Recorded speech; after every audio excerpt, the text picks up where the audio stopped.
Hi, welcome back to my channel and welcome if you're new. Hi, my name is Shani. I'm 25. Yeah, I'm 25.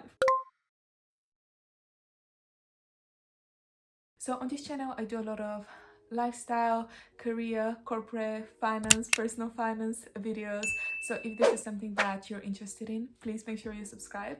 In this video, I'll be talking about my top 5 healthy, ethical habits to have as a junior who is just entering the corporate world. So without further ado, let's get into the video. So the first habit is to be faithful in the little. So what do I mean by that? Sometimes when you're in a junior role, you'll be asked to do the tedious admin tasks or the things that look very insignificant or very not related to your role. So let's say you join a company as a banker or as a project manager, but then you're asked to do office inductions for new staff. Like, this sounds like such a little task, but if you're faithful in it, and if you have the mindset of learning, and if you really jump into these things that look tedious with taking learnings and growing, you'll be faithful in that, and that will be noticed. I definitely have been in situations like this, and I can definitely say that you grow and you learn so much. Like, I remember the first time I gave my office induction, I was so nervous. By the end of it, I just deliver office inductions as a breeze right now, but wouldn't have developed these presentation skills and have developed this confidence if I did not expose myself and said yes to this opportunity. So being faithful in the little, and you'll be rewarded with greater things further down the line, because when you're disciplined in the little things, this is noticed by your managers and they'll trust you that you'll be able to manage larger pieces of work and larger responsibilities as well, which you'll be given later on. So this is my first lesson: being faithful in the little and you'll be rewarded with greater things later on. This is also a biblical lesson.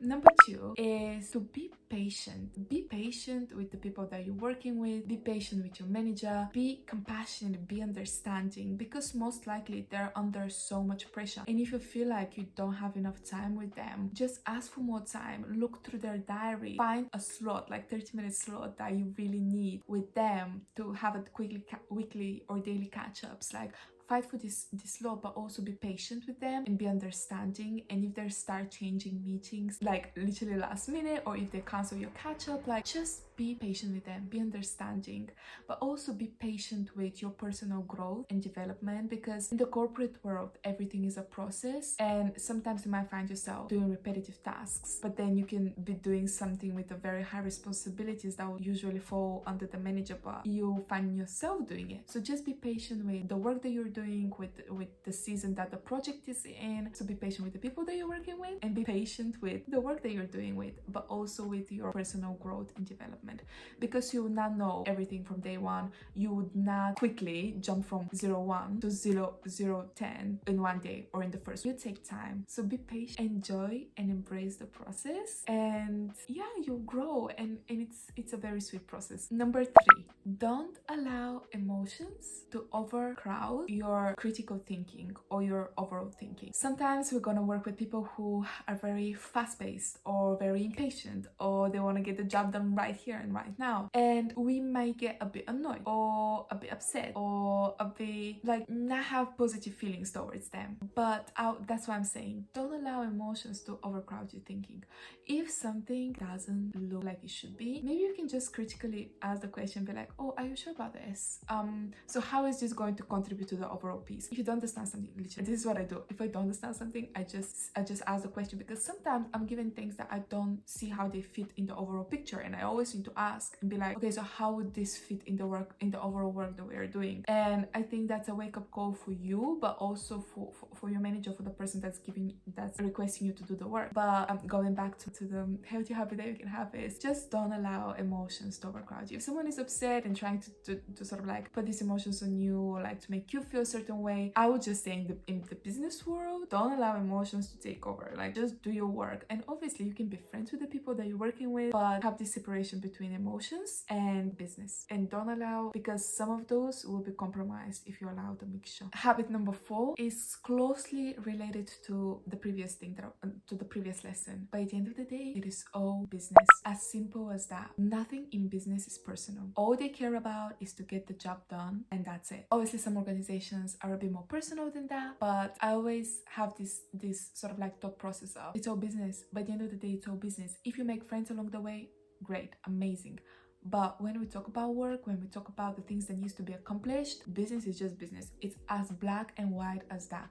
No emotions, no friendship, nothing. Like, just do the work. And it's good to have this separation. I think it's very good to have this filter as well, and to sort of like always like go back to, I guess it will be a bit more difficult if the people that you're working with, you're getting along with them, and you're having, you know, fun time. It will be a bit more difficult because it will be more difficult to say if something is wrong. But I always go back and say and thinking, you know, like, I need to get my job done, and this is what's required of me, and I can't allow my feelings or what someone has told me to take it personally. So I always try to have this almost like zoom out of myself and focus on the work, focus on what I've been asked to do, and just do it without allowing to get emotionally entangled into different conversations or comments and things like that. The lesson is have a clear boundaries between work and life. Don't allow work to get mixed up with life, and life to get mixed up with work. My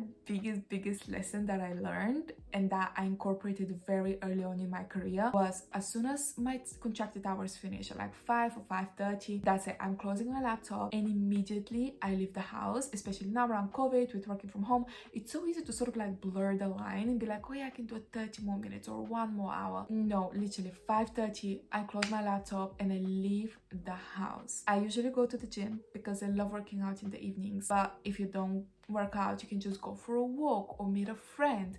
And almost like this act of leaving your house serves as the biggest separator between work and life.